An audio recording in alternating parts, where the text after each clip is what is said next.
Bait naman yan. Hello. Baka naman. Alam ko mga aggressive dito itong mga maliliit. Ayun. Oh, yan. Wala naman yan kaya? Yung mga maliliit ang aggressive din.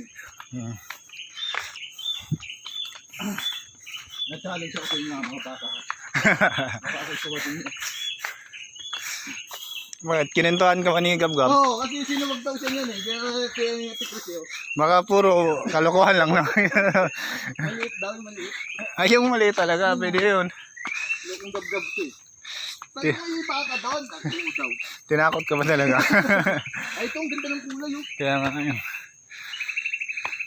Ano? Like, natatanda na pala yung baka na yan. Oo. Makunot na balat. Marami yan. Nasa 50 peraso na yata yan. Hindi yan naalis dyan. Dyan lang sila. Oo, nalipat-lipat. Lipat-lipat din yan. Nakarating yan sa binurong. Doon yung pinaka-ano nila. Ah, okay. Natakot na yun? Oo.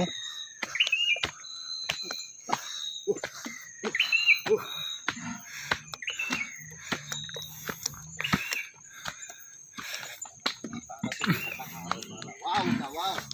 Pinakita sa amin kaya yung mga picture niya dito. Ah. So ano pa yun? Postura pa yun. Pag di natin nakuha ngayon, balikan natin bukas. Oo. Hindi pa naman kayo alis eh. Pa naman kayo alis namin, mga ano pa. Depende kay Kuya Robert eh. Saka kung may sasakyan. Oo. Kaya naman tayo namin yung matatanda. May sasakyan pala, tama ka. Kasi gusto nga nyo makita ni Mama si Mama Gila.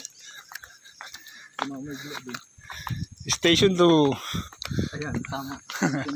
Parang ang layo ng pag- Layo ba? Hindi nga ka na bago ka makarating sa station 2. Ito, patag na lang to. Ito, maganda na daanan. No? Luwag na. Patag nga naman pala yung dinadaanan. Ito yung pataas. Oh, konti lang naman yung packet na. Oo. Pero 25 minutes. Magandang exercise, no? So, 11, nakaka 11 minutes pa nga lang tayo. Oo, kaya nga. Oo. Depende sa lakad to. Oo. Tama lang yung lakad natin. Okay lang. Kasi yung nilampasan natin doon. Mukhang mga hindi na sanay sa ano yan, mga trekking na ganito. Kung nagpapapayat ka, medyo malikod ka.